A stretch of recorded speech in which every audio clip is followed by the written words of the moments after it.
selamat sore. Jumpa lagi bersama saya Ratika Anggraini dalam program Hot News Selasa 29 Agustus 2023. Nah, seperti biasa hari ini saya ditemani dengan dua rekan saya. Kali ini saya bersama Wapemret.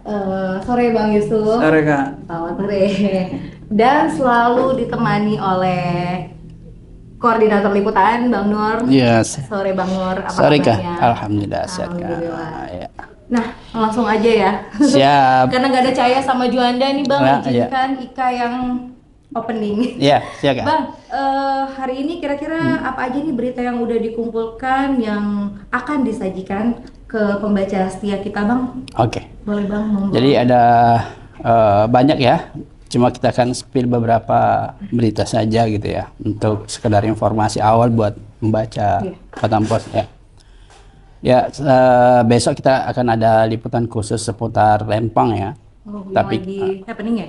Kemarin lagi ya lagi beritanya heboh ya. heboh. Tapi kita tidak masuk pada persoalan sengketanya ya, tapi kita lebih kepada persoalan antisipasi efek dari misalnya pengembangan kawasan itu terhadap masyarakat tempatan. Dalam artian gini, bagaimana nasib penduduknya kalau mereka jadi direlokasi dari aspek dokumen kependudukan, kesehatan, dan yang tak kalah pentingnya adalah pendidikan anak-anak di sana gitu loh. Harus ada jaminan dari pemerintah bahwa mereka semua kalau nanti jadi direlokasi maka hak mereka itu tidak boleh diabaikan. Harus ada ya.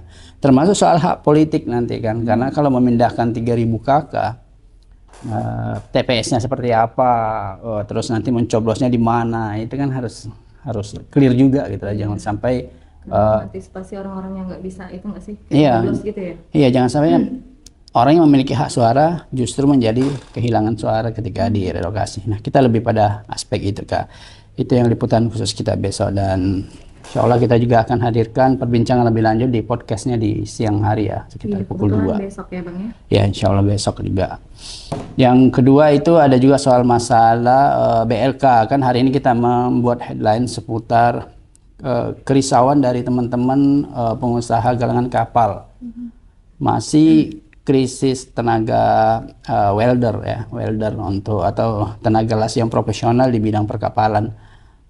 Saat ini mereka masih membutuhkan sekitar 5.000-an lah, 5.000-an karyawan, tapi yang terpenuhi sedikit. Efeknya apa? Efeknya ke pesanan kapal banyak yang tidak bisa diselesaikan dalam waktu yang sesuai dengan perjanjian gitu. Sayang sekali ya, setelah mati suri sektor industri galangan setelah pandemi bangkit kembali, tapi persoalan yang muncul adalah di soal ketenagakerjaan itu. Nah, kita berharap dengan hadirnya BLK ini yang langsung dibangun oleh Kementerian Tenaga Kerja di kawasan industri kabel itu nanti bisa menjawab kebutuhan tenaga kerja itu ya. Saat ini pembangunan gedungnya udah selesai tahap 1, diperkirakan akhir tahun ini selesai semua nanti ya. Semoga secepatnya. Iya, dan pelaksana teknisnya nanti juga dari kementerian. Jadi mungkin lebih ya, gitu betul. Ya. Jadi lebih hidup nanti. Jadi apa yang dibutuhkan industri Batam mungkin nanti semuanya akan bisa dilatih di sana gitu loh. Iya, Ada itu Kak. Ya. Iya, betul. Kemudian ada juga soal rencana groundbreaking Terminal 2 Bandara Hang Nadim ya. Itu kan waktu kita ulang tahun Batam Post, Pak Rudi sudah menegaskan ketika dia di sini bahwa harus secepatnya groundbreaking. Karena itu salah satu dari 5+1 proyek prioritas dari BP Batam ya, BP Batam. Nah, kalau Terminal 2 ini jadi, nanti benar-benar kelasnya internasional ya. Nah, kapan groundbreakingnya? BIB udah menginformasikan bahwa nanti tinggal menunggu kesiapan dari pengelola, salah satu adalah Incheon ya. Incheon. Karena di sana ada konsorsium yang mengelolanya gitu Kak. Benar-benar adalah kota mahal ya Bang ya. Iya. Nanti Incheon udah oke, nanti pusat oke, tentulah rame-rame yang akan meresmikan. Siapa yang meresmikan nanti ya kita tunggu saja. Apakah presiden atau siapa ya? Internasional, pas internasional terus apa Iya. lagi, Bang? Kemudian soal kasus kriminal kemarin kan ada penangkapan agen ini penampung PMI yang akan diberangkatkan di pekerjaan secara non prosedural di Singapura gitu loh. Iya. Kemarin 1 orang diamankan. Nah, kemudian masih polisi mendalami agen yang di sana gitu loh. Karena di sini nggak mungkin bisa mengirim kalau nggak ada yang menampung di sana ya. Ya memang di Batam sih banyak yang seperti itu ya, karena rata-rata mereka digaji $50 per hari gitu ya. $50 per hari ya lumayan ya. Kalau dirupiahkan gitu loh. Tapi satu sisi memang ini tidak melalui prosedur yang resmi. Mudah-mudahan mungkin ada mekanisme ke depan yang memungkinkan orang-orang yang memang yang butuh di sana soalnya butuh ya. Karena kalau menggaji orang lokal, mereka harus menyiapkan puluhan juta setiap bulannya gitu. Tenaga kerja di sana terbatas, di sini melimpah gitu kan. Iya. Kemudian masih banyak sih sebenarnya. Saya kira itu dulu yang paling kita ini ya. Nanti persoalan kemana halamannya itu nanti kita serahkan ke Bang Yusuf. Tapi sekedar informasi juga tadi ada peresmian PTN Syariah ya di wilayah Batu Haji sana ya. Ini mungkin untuk mengakomodir masyarakat yang di sana yang membutuhkan perbankan syariah ya. Selain mungkin BSI sudah ada, sekarang ada BTN Syariah. Ya, karena di Batu Haji itu juga kawasannya padat penduduk dan ya udah pembangunannya sangat ini ya, properti di sana sangat luar biasa, dan mungkin masyarakat banyak yang butuh untuk transaksi perumahannya yang menggunakan berbasis syariah gitu. Iya. Saya kira itu dulu Kak. Ya, baik, persoalan. Terima kasih banyak, itu udah membuat sebagian ya. Bata Pos sepertinya penasaran. Iya. Dan kita nggak usah penasaran lagi, kita minta juga spill untuk halaman 1 ya Bang ya. Boleh kasih tahu nih Bang kepada pembaca setia Batam Pos. Iya. Kak. Tadi kan udah jelaskan sama Nur tadi ya. Itu yang disampaikan Nur liputan khusus pasti ke halaman 1. Ya. Masalah BLK tadi juga ke halaman 1 karena ini running news dari berita HL kita hari ini kan. Iya. Masalah keresahan pengusaha galangan kapal itu. Di sisi lain pekerja ini bukan tak mau bekerja di sini, tapi karena persoalan gaji yang rendah. Ya. Jadi mereka mendingan kerja di luar negeri daripada kerja di dalam negeri yang digaji yang menurut mereka masih rendah, gitu kan. Karena mereka profesional. Yang dibutuhkan kan ini kan bersertifikat ya, ada kelas grade-nya dia. Yang dibutuhkan. Jadi mereka biasanya kalau udah punya sertifikasi seperti itu, 2G, 3G, 4G, itu udah lintas negara itu. Lintas negara ya. Iya. Udah dolar ya, gajinya udah dolar. Bisa lompat-lompat ya itu. Yang ketiga itu tadi masalah yang tenaga kerja kita yang non prosedural itu. Yang sebenarnya berapa hari ini kita mendapat berita itu bukan hanya yang ke Singapura, ada yang ke Australia, Selandia Baru, ada yang ke Arab Saudi. Masalahnya begini ya, kita ada keresahan tersendiri dari kita lah ya, masyarakat Indonesia. Ini jalan keluarnya sebenarnya seperti apa? Di sisi lain mereka butuh pekerjaan yang layak. Makanya mereka berkorban biaya yang tidak sedikit itu kan berita kemarin sampai 50 sampai 80 juta ya, ya? Iya, untuk Australia untuk Australia dengan Selandia Baru. Bukan harta mereka, itu jual hartanya di kampung gitu kan. Untuk modal. Untuk bekerja, bisa bekerja di luar negeri gitu. Itu solusi dari pemerintah apa gitu kan.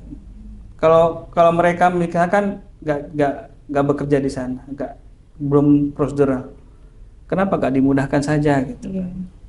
Nah, itu yang kita harapkan, ada solusi gitu. Bukan hanya pencegatan hari-hari, hampir tiap hari sebenarnya pencegatan itu. Cepat mencari formulanya seperti apa. Masalahnya kan lapangan pekerjaan juga kan. Iya benar. Harus ada lapangan kerja yang mudah untuk diakses oleh masyarakat kita. Kan itu solusinya sebenarnya. Itu terus yang di Metro itu tadi ada dari reporter tentang Car Free Day. Car Free Day. Oh, Ini iya. sudah lama kayak Iya, kita ada. tidak ada Vakum kayaknya Car udah Free Day. berapa tahun. Ya ada mungkin Dalam waktu dekat? sudah mulai ternyata Di Itu di minggu kemarin kawasan di Engku Putri. Engku Putri. 2 kali sebulan direncanakan. Sebulan. Hmm, Ya. Iya. Kan itu kan apa namanya ya kabar gembira buat masyarakat masyarakat Kota Batam Batam. yang penggemar olahraga terutama kan. Iya. Olahraga pagi dari jam 7 sampai jam 9 bebas kendaraan di sekitar Engku Putri. Mungkin mereka ya berkumpul sama teman, keluarga, jogging, bisa makan-makan sarapan yang mungkin ada di sana mungkin. Iya, iya. Itu emang dulu sebelum COVID itu Car Free Iya. Day memang benar-benar Iya. warga Batam itu antusias ya. Jadi wadah silaturahmi Wadah juga. silaturahmi juga, betul sekali. Duh, alhamdulillah nih. Ya, ya Pemerintah udah- jadi apa hidup gitu kan. Iya, Kota itu Batam hidup. udah pariwisatanya juga sekarang tuh Hidup. udah mulai kelihatan ya kan, Bang? Betul. Mm-mm. Dan berita miris lagi yang untuk Metro itu masalah HIV, penderita HIV/AIDS. Iya. Ini data dari Dinkes Batam itu kalau nggak salah 3-4 tahun belakangan itu didominasi oleh LSL, lelaki suka lelaki istilahnya dalam medis. Artinya kalau bahasa umum itu homoseksual. Jadi yang mendominasi dalam beberapa tahun ini kaum mereka ini homoseks ini. LGBT. Betul, betul, betul. Iya. Gampang banget ini berarti Kota Batam. Iya, dan juga. ada upaya ya proteksi karena Ada. sampai ke remaja ya, anak Dari sekolah remaja. juga. Jadi Dinkes ini akan apa namanya gencar sosialisasi ke sekolah-sekolah, terutama di tingkat SMA ya? lanjutan atas ya, SMA. Sebenarnya isu ini di Pekanbaru, anak SD itu kan udah ada grup WA-nya itu, Iya, iya. anak-anak gay ini. Ternyata di Batam ada juga terdeteksi, Man, ya? Ya, itu dikendalikan dari Batam. Dikendalikan dari Kasus Batam. Pekanbaru itu yang mengendalikannya grup mereka dari Batam. Di Batam. Nah ini kan luar biasa, anak SD sudah punya grup seperti itu. Ini kan Grup cukup pelangi. meresahkan ya. Cukup meresahkan. Ya ini PR buat pemerintah dan Pemerintah orang kita juga tua. sebagai orang tua itu harus lebih aware juga ya, Iya. Bang, terhadap anak-anak. Harus PR. Terutama ya pemerintah dan orang tua ya, pengawasan. Ya mungkin itu dulu ya, berita yang akan kita terbitkan esok hari baik di halaman 1 dan di halaman Metropolis. Iya. Mungkin sebelum ditutup buka saya tambahkan satu dari Prokepri ya. Ada peristiwa tadi mobil mobil minibus ya yang dia terjun ke jurang yang isinya 9 turis ya. Oh yang diminta ya? Iya, dari Singapura dan beberapa negara yang sedang liburan di sana. Tapi alhamdulillah semuanya selamat. Ya, termasuk balita 11 bulan ya yang dalam dari warga negara Singapura itu selamat juga. Ada yang Ya, cedera hanya satu. cedera sedikit aja. Ada cedera satu, tapi udah minta dipulangkan ke Singapura untuk penanganan medis. Medisnya ya. Iya. Oke Bang, Ya. terima kasih banyak. Sama-sama, atas Ika. infonya, Bang Yusuf, terima kasih banyak. Ika izin closing ya Bang. Ya sip. Iya pembaca setia Batam Pos, demikianlah tadi berita untuk Hot News edisi Selasa 29 Agustus 2023. Cerdas memilih informasi bersama Batam Pos. Selamat sore.